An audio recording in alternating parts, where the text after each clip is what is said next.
Les débats de l'été, 10h-13h, Maxime Liédot. Bonjour à tous, tout l'été ou en tout cas jusqu'à la fin du mois de juillet, on est ensemble pour débattre, parler de l'actualité, évidemment échanger avec vous, auditeurs 0826 300 300, les réseaux sociaux et l'application Sud Radio. Pour ce qui est des appels, le camarade Manu attend déjà vos appels pour réagir, nous interpeller ou au contraire dire mais bien sûr vous avez raison, pas raison, accord, désaccord, ça se passe au micro de Sud Radio évidemment pour parler vrai. Aujourd'hui beaucoup de débats, vous avez entendu cette polémique en grande partie quand même provoquée par Mathilde Panot, chef de file LFI. Elle dit en réalité, mais nous, si on arrive à aller à la conquête de certaines municipalités, nous désarmerons la police et en plus, nous leur retirons certains pouvoirs. C'est donc totalement l'inverse de ce que propose Bruno Retailleau avec cette idée de donner beaucoup plus de pouvoir à la police municipale. Ce sera évidemment l'un des thèmes de nos débats durant 7h30. J'accueille Jules Laurent, rédacteur en chef de Frontières. Bonjour. Bonjour. Andrea Cotarac, porte-parole du Rassemblement National. Bonjour.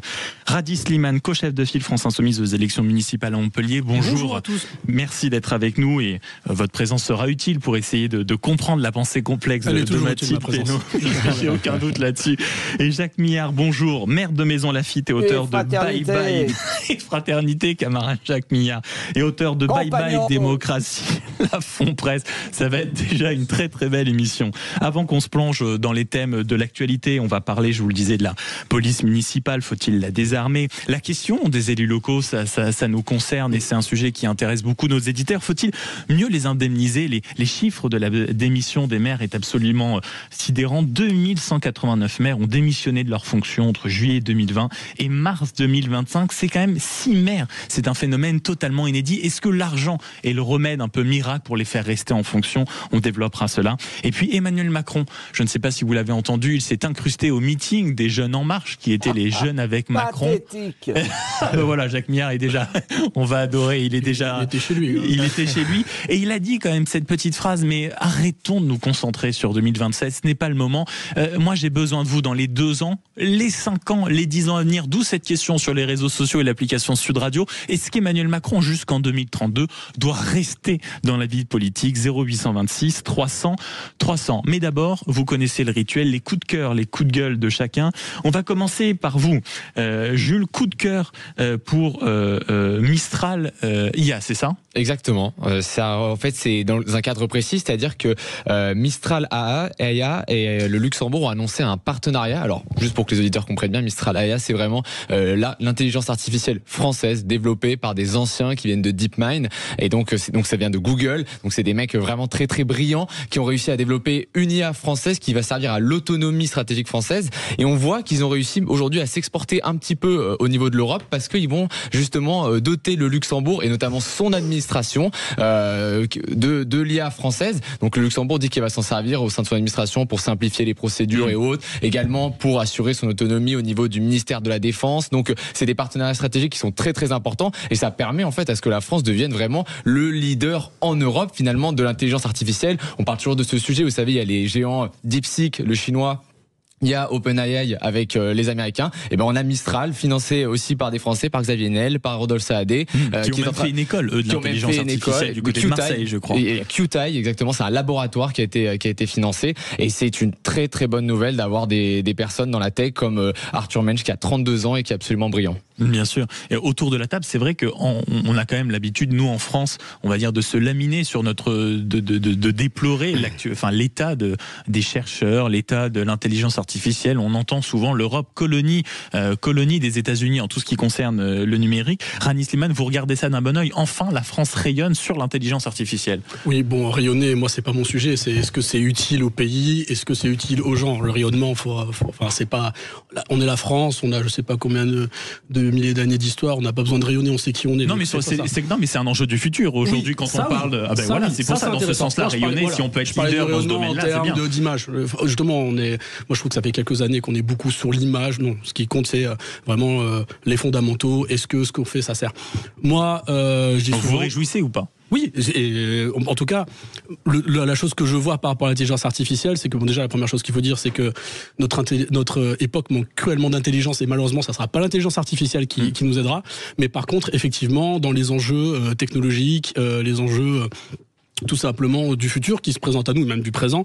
L'intelligence artificielle est centrale. Le fait que ça soit en France et qu'on ait un peu de souveraineté, notamment sur l'action numérique, c'est une question qui est essentielle. Vous parliez de colonie, non. Par contre, il y a une chose qui est claire, c'est-à-dire que la France est une colonie, bien sûr, numérique, et non pas par ses capacités, parce que vous disiez l'état de nos chercheurs sont excellents. On fait partie, on produit les meilleurs. Ils sont excellents, mais on n'a pas l'occasion de voir leur talent. Et on est aspiré par les grandes entreprises capitalistiques américaines, et donc ça pose la question. Et moi, j'ai toujours défendu l'idée qu'il fallait aussi des grands opérateurs publics d'Internet. C'est quelque chose qui n'existe pas. Je ne comprends toujours pas pourquoi on n'a pas un moteur de recherche performant, puissant, qui serait capable d'être géré par la collectivité. Je pense que c'est possible. Jacques Millard, est-ce que vous utilisez l'intelligence artificielle, qui plus est l'intelligence artificielle française, mon cher Jacques? Alors écoutez, ce qui est certain, c'est que quand on peut avoir une avancée technologique, c'est pas pour autant qu'on peut être très intelligent. Et donc, il faut faire la différence entre ce qui est un outil technique et la capacité de mettre en œuvre. Ce dont je me félicite, c'est que pour une fois, on a un système inventé par des ingénieurs français et qui est mis en exploitation. Eh oui. Ça, c'est très important, puisque souvent, nous sommes à la pointe de la recherche scientifique, mais il n'y a pas une mise en application industrielle. Bon, avec Mistral, c'est le cas. Et j'espère qu'ils auront devant eux encore beaucoup, je dirais, de marché à conquérir. Mais il est vrai qu'en matière informatique, nous sommes trop dépendants des Américains et que nous devons faire très attention. Nous aurions dû déjà, à la fois en France et en Europe, avoir des moteurs de recherche, avoir une capacité à maîtriser l'informatique, alors même que au tout début, ça a été grandement une invention française, avec notamment Pouchin. Et donc, ce qu'il faut, c'est qu'on retrouve une capacité à maîtriser cette technologie qui, aujourd'hui, fait que nous sommes dans les mains américaines. Et quand j'entends le gouvernement précédent, qu'il faut un contrat de confiance avec les Américains, je rigole. Parce que lorsque nos entreprises vont mettre leur contrat de confiance dans iCloud, je peux vous dire que toutes les données foutent le camp aux États-Unis et nous serons couillonnés. Voilà, couillonnés, ça sera le, ça sera le mot. Andrea Cotarac sur justement enfin la France qui arrive à se mettre dans le haut du panier concernant l'intelligence artificielle. Non mais j'ai envie de dire à Jacques Millard qu'il n'est pas le seul à rigoler. Il suffit de regarder Wikileaks ou d'écouter Julian Assange qui a été libéré. Marine Le Pen avait tout fait d'ailleurs pour le libérer, pour comprendre qu'il n'y a aucune confiance ni avec les Américains, ni avec d'ailleurs toute grande puissance qui défend ses propres intérêts. Moi je vais aller très rapidement. L'IA, elle s'est accélérée et c'est devenu un phénomène de société parce qu'on avait préalablement des datas.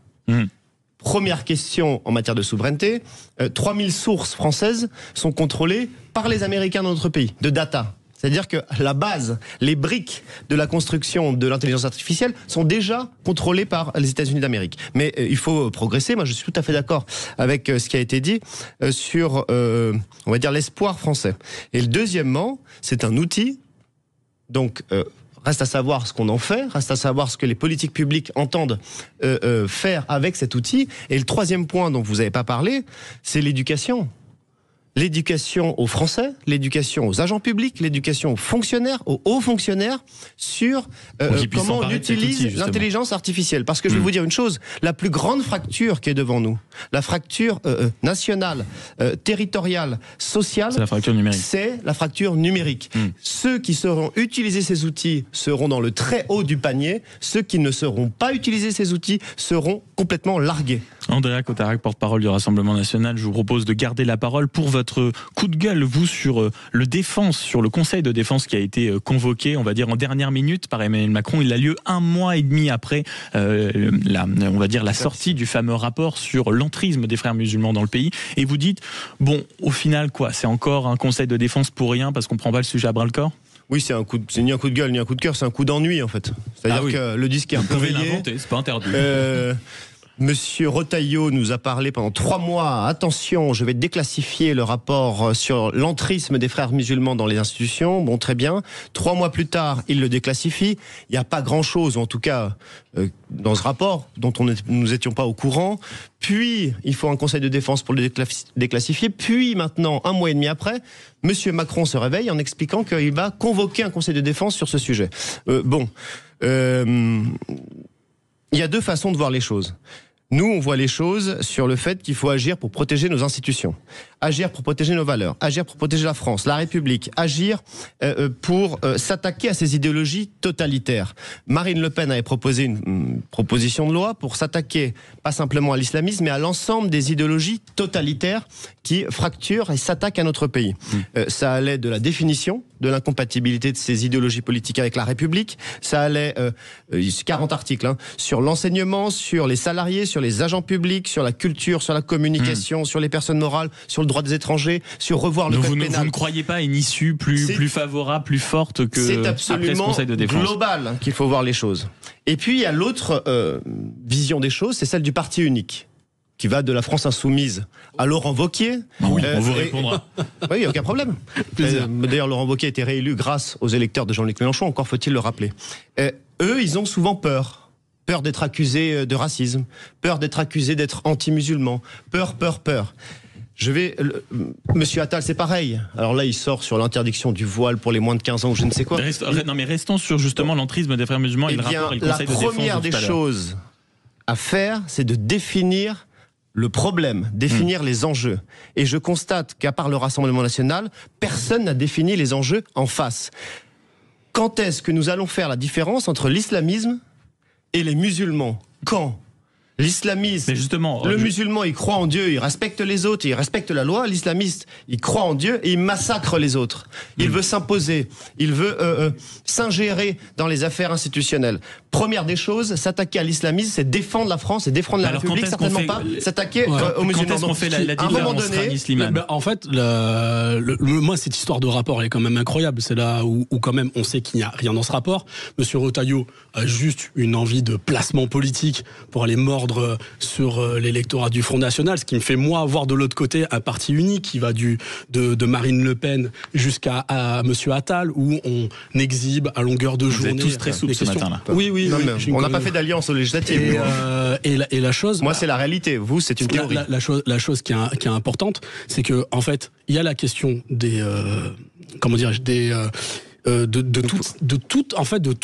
tout ce qui attaque notre pays dans ses fondements au niveau de l'idéologie qui doit être combattu. Et sur ça, il n'y a pas de problème. Le seul problème qu'on a, c'est qu'on a des gens qui instrumentalisent certaines menaces, qui font un grand étirage pour englober un maximum de personnes, pour ne pas parler des vrais problèmes. Et les vrais problèmes, c'est que notre société, elle a plus de but, elle a plus d'utopie, on ne sait pas où on va. Et en tout cas, c'est un débat qui va forcément se poursuivre dans un instant sur Sud Radio. Les grands débats de l'été reviennent et puis on évoquera, bien sûr, vous venez d'entendre le Conseil de défense réuni par surprise par Emmanuel Macron pour poser la question de l'entrisme des frères musulmans dans la société. Il y a aussi cette question qu'on vous pose sur les réseaux sociaux, sur l'application Sud Radio. Faut-il désarmer la police municipale ou au contraire faire comme Mathilde Panot, à savoir, hop là, on enlève les caméras de surveillance, on désarme la police municipale parce que peut-être vivons-nous dans un pays de bisounours? C'est ça la vraie question. Vous êtes sur Sud Radio, il est 11h, à tout de suite.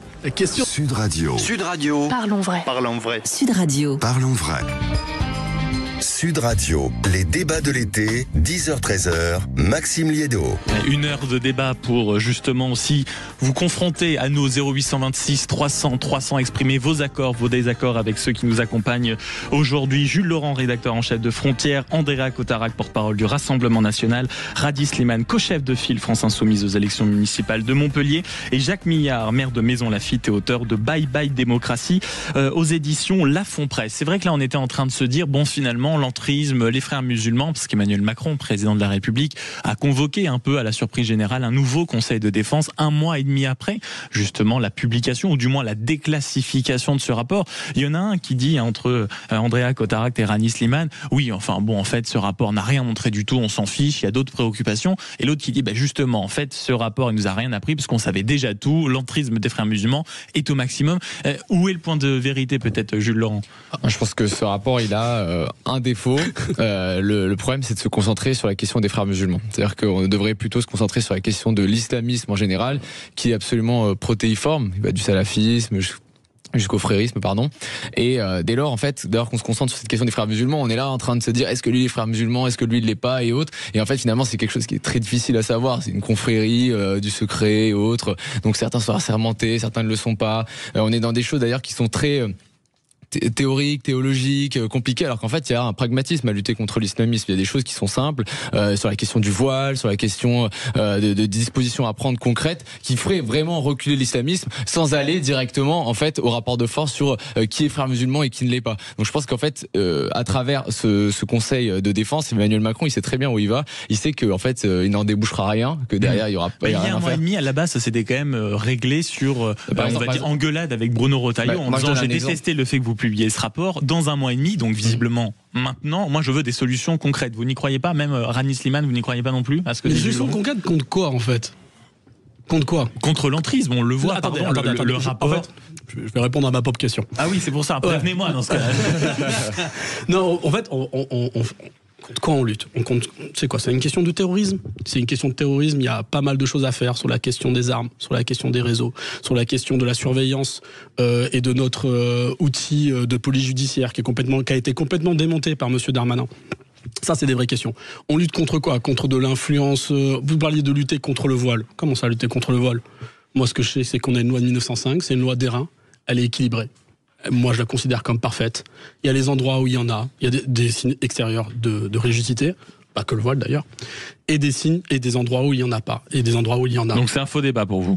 Bah évidemment que c'est un faux débat. Moi, je sais que quand les gens que je croise dans la rue, les problèmes qu'ils ont, ils me disent pas, c'est le fait que les mères de famille accompagnent les enfants à l'école. Comme on a eu des débats sur ça quand même. On a eu des débats sur le fait qu'il y a des mamans des mamans voilées qui participent. Des auxiliaires pédagogiques dans une sortie scolaire. Il y avait aussi les mamans. Des auxiliaires pédagogiques, non. On appelle ça des parents accompagnants. C'est la réalité. Et quand les professeurs, dans le cadre d'une sortie scolaire éducative. Et quand les professeurs, vacances, hein. quand les professeurs font appel à des gens, ils font appel à non pas des auxiliaires, mais à des parents d'élèves. Donc moi, je veux bien qu'on explique. Là, vous confondez tout. Non, ce ne sont pas des fonctionnaires. Mais d'accord, mais je vais répondre. Oui, bien sûr, vous allez répondre. Mais ce ne sont pas des fonctionnaires. Donc en fait, la loi de 1905, elle s'applique aux gens qui, tout tout et après on ira voir notre sagesse. En vrai, donc la question pour revenir sur je peux répondre parce que non mais juste pour revenir sur la question le juge de paix Jacques Millard fait l'arbitre entre vous deux et mais je vous trouve quand même vous crachez un peu trop dans la soupe, hein, parce que ce rapport et je l'ai lu en détail. Alors il y a une différence entre l'EFM et le salafisme. Ça, c'est douteux parce qu'en réalité, on aboutit au même résultat. Mais non. Personnellement, ça fait depuis 1995 que j'étudie la montée en puissance de l'islamisme. Qu'est-ce que je constate? C'est que les frères musulmans ont été interdits dans tous les pays arabes, sans exception. Donc c'est quand même... Et que nous, c'est vrai que c'est une idéologie, et pour interdire, donc il y a quand même chez nous je dirais, une montée en puissance de ces gens-là. C'est vrai que la France a beaucoup d'autres problèmes, on le sait, économiques, de la dette, etc. Mais il ne faut pas cracher dans la soupe. C'est un élément qui nous permettrait, je dirais, de prendre conscience. Il est bien rédigé, il est fait par les services, et donc de ce côté-là, je crois que c'est un élément. Mais où il y a un problème, c'est qu'on ne lutte pas contre une idéologie par, je dirais, des interdictions. On doit lutter par l'idéologie, par de la pédagogie, par, je dirais, des contre-feux de nature politique et des us et coutumes. Donc, il est évident que c'est insuffisant à ce titre et qu'il faut aller bien au-delà. Andrea Codarac. Non, mais très rapidement, parce que j'entends la France Insoumise à l'instant parler qu'il y a d'autres problèmes, que c'est pas très grave, qu'il y a la laïcité dans notre pays. Bien sûr qu'il y a la laïcité. Mais ceux qui la violent, la laïcité, ce sont des membres du nouveau Front Populaire. Je vous prends 2 exemples. Le maire de Grenoble, qui finance Alliance Citoyenne, liée aux frères musulmans, dissoute par le ministère de l'Intérieur, c'est Monsieur Piolle et c'est le nouveau Front Populaire. Deuxième exemple, si je peux me permettre de parler. Non, mais si je peux pas parler, vous me le dites. Parce que si je dois répondre et que derrière on coupe la parole, c'est pas possible. Pareil sur le CCIF. On nous dit, monsieur de la France Insoumise, d'ailleurs les Insoumis sont très formés, très intelligents, mais je trouve ça assez étonnant. Quand il s'agit de combattre l'islamisme, alors là, il y a d'autres problèmes dans la vie, tout ça cache d'autres problèmes, etc. Par contre, ce que vous avez fait avec Jean-Luc Mélenchon et l'ensemble des députés de la France Insoumise, c'est-à-dire manifester avec les islamistes du CCIF en novembre 2019, organisation dissoute par le ministère de l'Intérieur. Il y avait pas plus grave. Vous avez manifesté les islamistes, vous avez financé à travers vos collectivités des organisations islamistes dissoutes par le ministère de l'Intérieur. À un moment donné, il faut regarder les choses en face. Est-ce qu'on combat l'islamisme ou pas? Je n'ai toujours pas compris. Oui ou non à la France Insoumise? Oui, moi je Merci. dis. Oui, c'est quoi le problème? Et voilà, tout le monde on a réussi à se mettre d'accord. J'espère qu'on arrivera à se mettre d'accord sur votre coup de gueule, Jacques. Non, mais passons. À prendre, c'est d'expulser les fiches S qui sont dangereuses. Il faut les foutre dehors. Jacques, c'est votre moment. Vous allez pouvoir avoir un peu de temps de parole, justement, parce que c'est le moment de votre coup de gueule, vous, justement, sur les manifestants ou les fameux soi-disant militants écolos contre loi 69. Ça, c'est des images que vous n'avez pas supportées ce week-end. C'est évident. Lorsqu'on voit soi-disant des gens qui veulent défendre l'écologie et qui canardent les forces de l'ordre, qui sont des véritables fascistes, je suis révolté. Je crois que ces gens-là méritent d'être condamnés fermement et il faut les arrêter. Ce n'est pas comme cela qu'on défend l'écologie, c'est pas en tirant sur les forces de l'ordre, ce n'est pas en préparant des coups tels qu'ils l'ont fait récemment avec des mortiers, des boulons, etc., et que l'on canarde les forces de l'ordre. Ces gens-là sont des fascistes. Et je m'étonne qu'il n'y ait pas plus de condamnation contre ces gens-là qui créent, qui utilisent, tel on avait ça jadis au moment du fascisme, c'est véritablement des gens qui sont contre non seulement la démocratie, mais contre, l'ordre républicain. Vous tapez d'un coup de poing sévère sur la table, Jacques Millard, fascisme. J'espère bien, non oui, mais c'est là que je vous reconnais. Vous m'aviez manqué, Jacques, c'est pour ça. Rani Slimane vous répond. Moi, tout simplement. Il a écarquillé les yeux, Jacques, pendant votre coup de gueule. Ça m'étonne pas. Mais oui, mais parce que monsieur Millard, vous êtes mon aîné, ça me fait mal au cœur de vous rappeler c'est quoi le fascisme. Le fascisme, c'est l'exercice du pouvoir d'une manière coercitive par des personnes qui prennent le pouvoir de force. Là, on parle de gens en fait qui veulent tout simplement faire en sorte que notre pays ne ressemble pas à un grand terrain de goudron. Moi, il se trouve que je suis de la région. Jacques, laissez répondre. Il se trouve que je suis de la région et nous, notamment à Montpellier, on a également le même type de problème avec ce qu'on appelle le COM, donc un contournement. On sait très bien que ça va pas résoudre les problèmes d'embouteillage. On sait très bien que Vinci derrière a des intérêts, en fait, et ces intérêts, c'est des intérêts privés qui sont là pour capter de l'argent public, c'est-à-dire l'argent qu'on donnera pas à votre municipalité. Je sais que vous en manquez, monsieur Maire. Donc moi, ça me fait mal au cœur de vous voir de pas comprendre qu'en fait que les gens qui se battent pour l'intérêt collectif, vous les criminalisez et vous les traitez de fascistes. Et je viens de vous démontrer que ne sont pas des fascistes parce qu'ils ne veulent pas le pouvoir et l'exercer de manière autoritaire. Et j'ai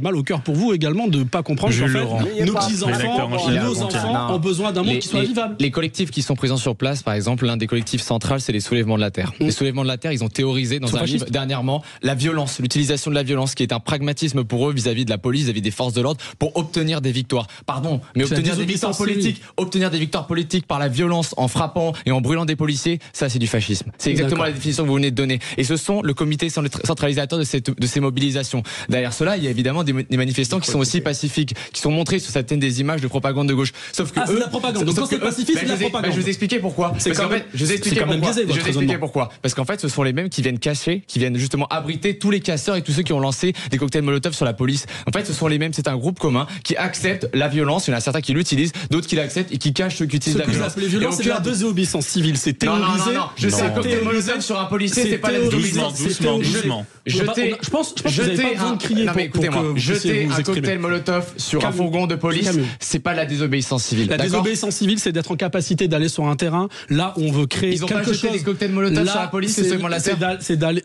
Ça vous gêne peut-être, je voulais pas répondre. Ah non, les soulèvements de la terre. Vous êtes sûr de ce que vous dites, que c'est les soulèvements de la terre qui ont jeté un cocktail? Franchement, moi je serais vous, je me méfierais d'un procès en diffamation. Bah non, je m'en méfie pas absolument pas. Vous je peux le dire, je peux le maintenir. Et c'est d'ailleurs eux-mêmes qui l'ont théorisé, c'est eux qui le revendiquent. Si vous écoutez la moi, violence je pense que je dis des choses. Je suis un juge de paix. Non, pas. Alors, Andrea Cotarac, alors tout le monde est juge de paix, sauf moi. Non, justement, vous l'êtes et personne d'autre. Je vous fais un privilège chacun, de temps en temps. Moi, ça me ferait pas le cœur de l'être. 11h17, dans quelques instants sur Sud Radio, la question qu'on vous a posée sur l'application et sur les réseaux sociaux, à savoir, faut-il peut-être mieux indemniser les élus locaux? Peut-être qu'on arrivera à avoir un peu plus de calme et de sérénité autour de la table. Mesdames, messieurs, je vous rappelle que nous sommes censés être en vacances, s'il vous plaît. C'est synonyme de délicatesse, de repos, de tranquillité. Donc on va essayer de l'instaurer un peu dans ce studio. 11h17 et vous êtes sur Sud Radio. À tout de suite. Sud Radio. Sud Radio. Parlons vrai. Parlons vrai. Sud Radio. Parlons vrai. À tous ceux dont le quotidien ressemble à un petit nuage d'amour, entouré d'une bulle de bienveillance et de respect.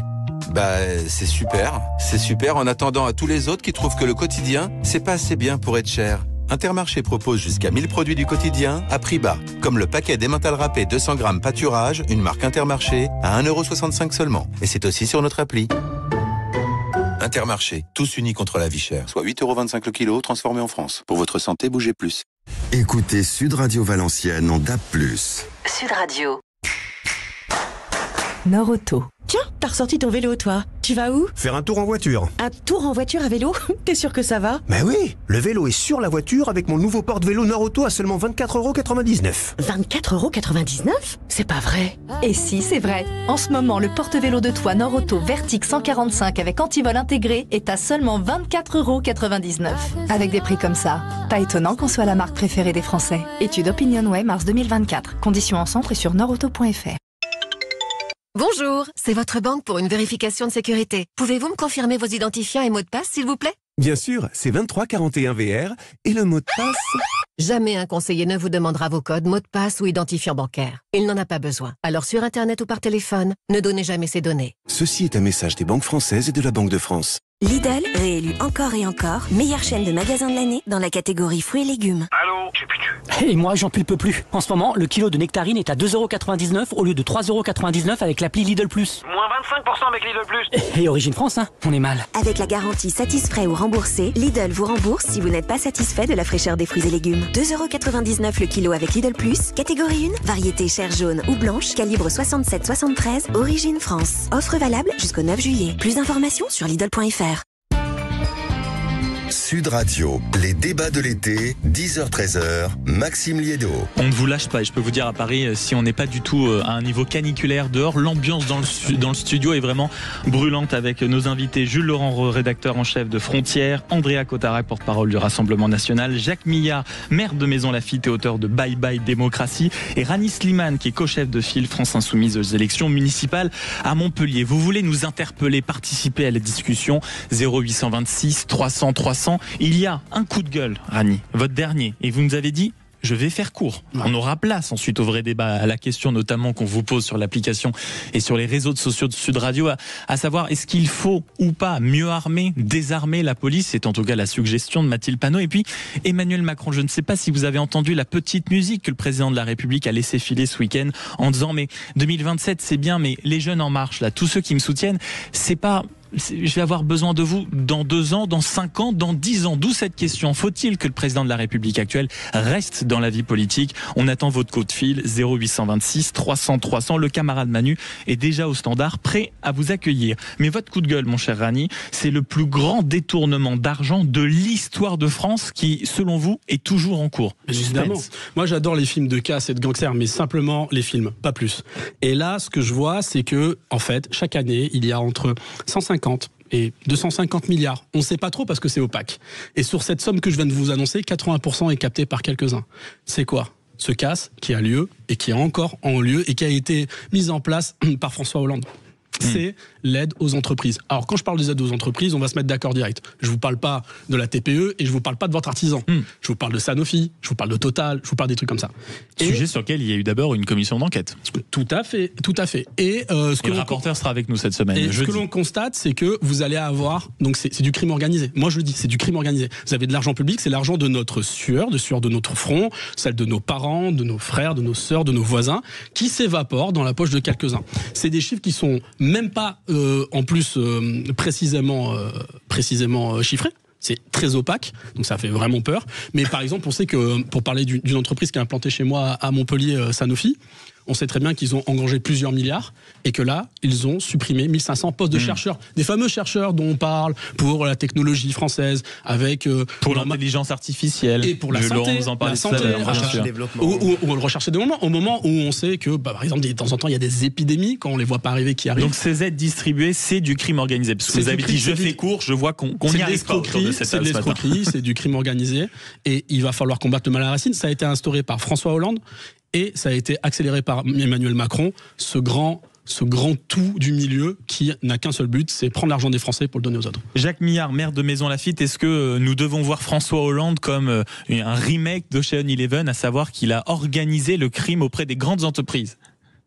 La classe en moins. On ne va pas dire ça, mais ce qui est certain, c'est qu'il faut beaucoup mieux contrôler l'argent public qui est distribué à ces entreprises. Et qu'on ne peut pas se permettre d'avoir des entreprises auxquelles on donne de l'argent et qui foutent le camp à l'étranger et qui délocalisent notamment en matière de recherche. Oui. Donc c'est une question de politique industrielle et des moyens qu'on doit se donner. Et c'est à l'État de le faire. Et de l'argent qu'on trace et qu'on suit. C'est là où l'État est faible. C'est qu'il refuse. Il faut intervenir. En matière de politique industrielle, je peux vous dire qu'on a de 1000 progrès à faire et que, notamment au niveau européen, on a des règles. C'est pas du tout la politique industrielle, c'est de la concurrence tout azimut, non seulement en Europe, c'est-à-dire en Union européenne, mais dans le monde entier. Et donc là, il y a un problème parce que les multinationales, elles arbitrent en fonction de leur intérêt. Et c'est là où on doit reprendre la main. Andrea Cotarac, sur justement ce crime organisé, en tout cas de l'État, visiblement, de donner certaines aides à des entreprises qui après ou délocalisent ou suppriment des postes. C'est les politiciens qui font ça. C'est même pire que ça. On a eu un article dans Figaro, c'est que l'argent public, donc de vous et moi, part sans contrôle, sans condition et sans contrôle de l'efficacité qu'il y a derrière. C'est quand même extrêmement grave. C'est François Hollande qui l'a mis en œuvre. Vous vous souvenez, c'était le MEDEF qui avait dit on promet 1 million d'emplois en retour. Efficacité zéro. Tous les instituts le disent, l'Institut Montaigne, etc. L'efficacité de cette politique, c'est zéro. Et moi, je pose la question. Alors oui, Macron a continué. Mais l'organisation en bande organisée, là aussi, elle est au nouveau Front Populaire. C'est Monsieur Vallaud qui l'a mis en place, c'est Monsieur Aurélien Rousseau, c'est Monsieur Hollande, c'est Madame Borne qui en a parlé. Je me suis dit qu'on allait avoir un point d'accord, pas du tout. Mais on a un point d'accord sur le fond. Mais moi, je vous salue parce que vous avez beaucoup de courage. Madame Borne était dans le nouveau Front Populaire. Non, elle est Parti socialiste. Précisément dans l'application de la politique de Monsieur. Il faut comprendre, mon cher Rani Slimane, que vous payez pour tous ceux qui sont un peu à gauche, là, selon André. Non. Ce que vient de dire Monsieur Cotarac sait très bien ce que je pense de ces gens-là. Ce que dit l'insoumis autour de cette table par Rani Slimane, tête de liste de Montpellier, co-chef de file France Insoumise sur l'élection municipale de Montpellier. Tout le monde devrait être d'accord, de Monsieur Millard qui est LR, de moi-même, à savoir que l'argent public doit être contrôlé et s'il est utilisé, doit être efficace. Donc ce que vous dites, c'est vrai. Je vous dis simplement qu'en le disant, vous avez beaucoup de courage parce que ceux qui ont organisé cela, ils sont dans votre camp. Jules Laurent, rédacteur en chef de Frontières, justement. Je pense qu'on peut prendre peut-être un exemple concret. On parlait du cloud et du fait qu'on est devenu une colonie numérique américaine. C'est-à-dire que je crois que 70% des données des entreprises sont présentes en ce moment aux États-Unis. Pourquoi est-ce qu'on n'a pas eu justement un grand projet en fait d'investissement directement dans des hubs de data centers directement en France afin d'assurer notre souveraineté numérique? Là, ça me paraît être justement quelque chose de stratégique, une autonomie stratégique. Pourquoi pas jusqu'à 2032 vu que Emmanuel Macron veut se représenter? En tout cas, très rapidement, oui, le courage, on n'en manque pas et le courage a manqué au Front National pour voter la motion de censure qui a été déposée récemment parce que ça continue et ce crime organisé en faisant tomber le gouvernement, Monsieur Cotarac. On aura l'occasion. Si on pouvait éviter de reparler de censure, de remaniement et nouveau Front Populaire à chaque sujet. À Jacques Millard, arbitre de paix, Jacques Millard. Amen. Ce que vous devez savoir et que vous semblez ignorer, c'est qu'en réalité, dans les traités européens, la concurrence est mondiale. Et que non seulement c'est mondial, et que l'Union européenne a acté, sous pression des Américains, que l'arbitrage se fait au niveau mondial, et donc on a perdu la main là-dessus, et donc les multinationales en profitent, point barre. Mais le bon sens de Jacques Milliard, mais le bon sens, on va en avoir besoin aussi, parce que s'il y a beaucoup de décisions quand même qui se prennent au niveau européen, il y en a une décision qu'on va pouvoir prendre au niveau local, en tout cas au niveau national, c'est l'augmentation des indemnités des élus qui est débattue cet après-midi à l'Assemblée nationale. Et c'est vrai que c'est une question qui doit se poser, parce que quand on sait que rien que sur les dernières années, entre 2020 et 2025, c'est plus de 2000 maires qui ont décidé tout simplement de démissionner de leurs fonctions. Ça représente environ 6% des maires. C'est un phénomène sans précédent. C'est ce que nous dit notamment l'Association des maires de France et le Centre de recherche politique de Sciences Po, et qui nous dit en fait il faut absolument revoir ça, augmenter les indemnités des élus, peut-être regarder s'il y a un ou deux systèmes qu'on ne peut pas améliorer. Est-ce que vous, autour de la table, c'est quelque chose que vous, on va dire, auquel vous êtes favorable, ou au contraire vous dites c'est pas du tout le sujet, c'est beaucoup plus fort que seulement mettre un peu d'argent au milieu de cette problématique? Le bon sens veut que c'est pas qu'une question d'argent. Ça voudrait dire sinon que tout est une question d'argent, et pour nos élus locaux, même si c'est quelque chose c'est un véritable sujet, on peut pas résumer le problème démocratique de notre pays à travers la question de l'indemnité. Cependant, il y a déjà des petites choses qui sont possibles de faire.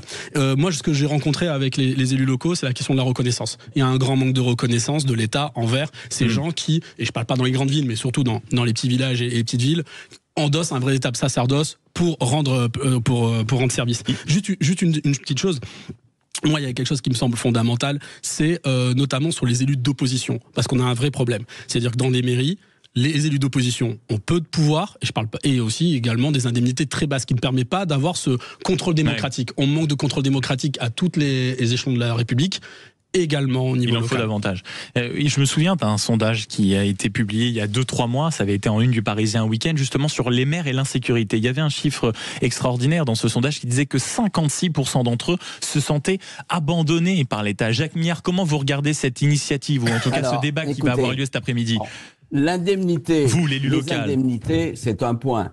Mais en réalité, au fil des années, ce qui a été fait par les politiques, tous bords confondus, c'est qu'on a abandonné le pouvoir à la technocratie qui gouverne. C'est l'État profond. Et donc, les collectivités sont pieds et mains liés par cette technocratie. Et donc, ce dont les maires se plaignent véritablement, c'est qu'ils ont perdu le pouvoir. C'est qu'ils ne peuvent plus faire une chose. Si vous voulez modifier les règles d'urbanisme, vous avez un porté à connaissance de l'État, et je peux vous dire, c'est une kyrielle de diktat. C'est ça le problème. Andrea Cotarac, justement sur ça, sur le myriel de diktat. La démocratie n'existe plus. Le fameux article 72 de jadis, où les collectivités s'administrent librement, c'est du pipeau. Du pipeau. Andrea Cotarac sur ce sujet. Je partage, mais simplement sur les indemnités des élus, parce que c'est souvent généralisé, les élus. La réalité, c'est qu'on a différents élus.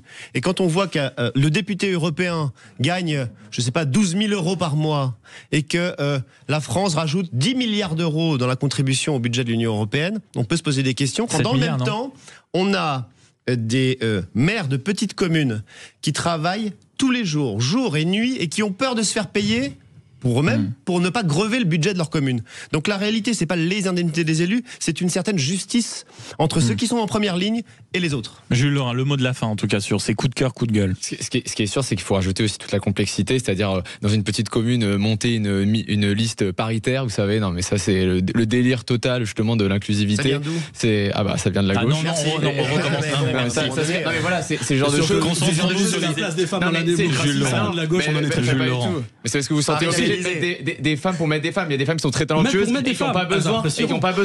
Si on pouvait éviter d'ouvrir le débat de la parité en politique demain, si vous voulez. Et ce qui est sûr, c'est qu'il y a un appel des maires aussi, en fait, à avoir un peu plus de pouvoir, de responsabilité. Et je pense que oui, effectivement, monter leurs indemnités dans ce cadre-là, et aussi éviter les dépenses inutiles dans les municipalités. Il y a des agents municipaux qui sont payés à rien faire.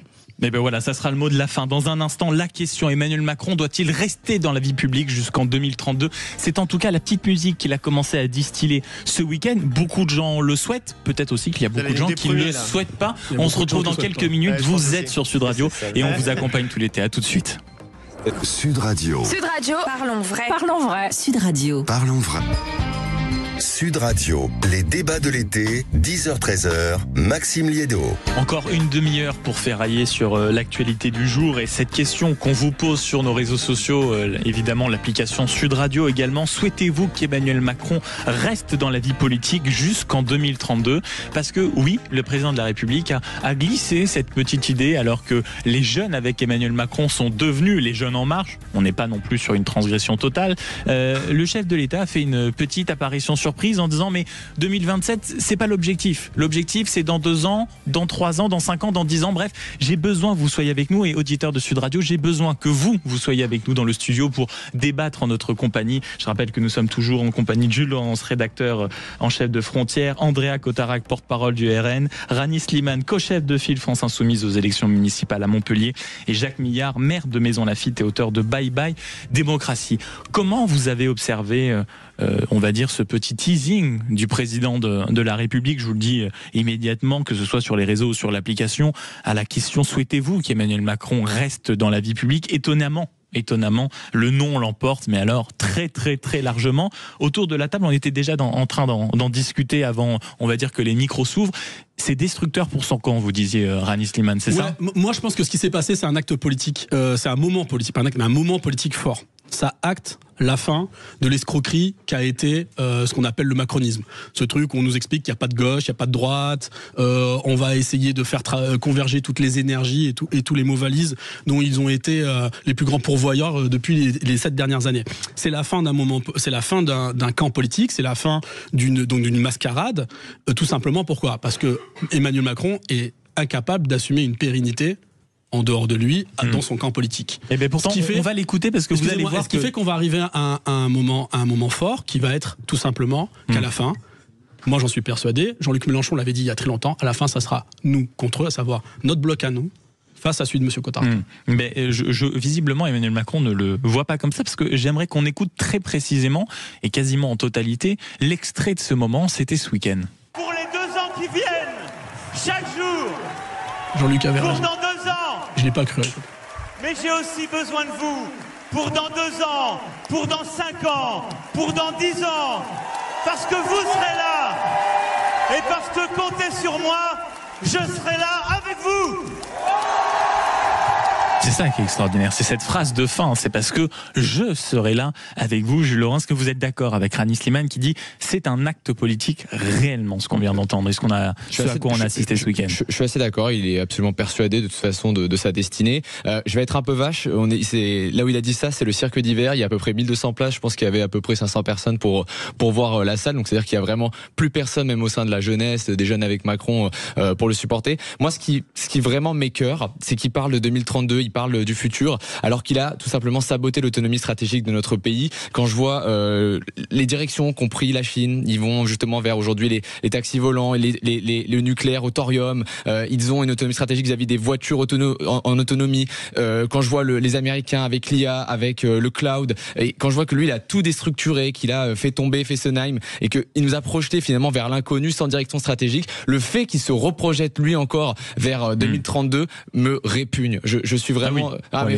mais bien sûr en fait, parce que quand il voit devant lui qu'il n'y a plus personne finalement dans son camp, qu'il a devant lui également son ancien Premier ministre à qui il veut barrer la route finalement parce qu'il lui dit Gabriel Attal, c'est aussi comme ça que les journalistes politiques l'ont analysé, parce que Gabriel Attal avait promis de montrer un chemin aux Français pour 2027. Et il lui dit finalement il n'y a pas de chemin pour 2027, il lui dit le chemin ce sera moi dans 5 ans ou dans 10 ans. Donc finalement il barre la route à son propre camp. Pourquoi ? Pour tenter finalement d'avoir soit la droite soit la gauche, pour dire que finalement la droite ou la gauche n'ont pas marché et qu'il faut de nouveau une solution centrale et un bloc central qui veut maintenir pour 2032. 0826 300 300, vous aussi vous voulez réagir, vous voulez nous donner votre avis sur l'attitude qu'a eu le président de la République ce week-end en misant sur en réalité les 10 années à venir, en l'assurant. Je serai là, Andrea Cotarac, j'imagine que vous lui dites Afuera, on ne veut plus que tu sois là. La réalité, moi ce qui m'étonne surtout, c'est pas ce que dit Emmanuel Macron, je veux être là en 2032. Ce qui m'étonne, ce sont les applaudissements.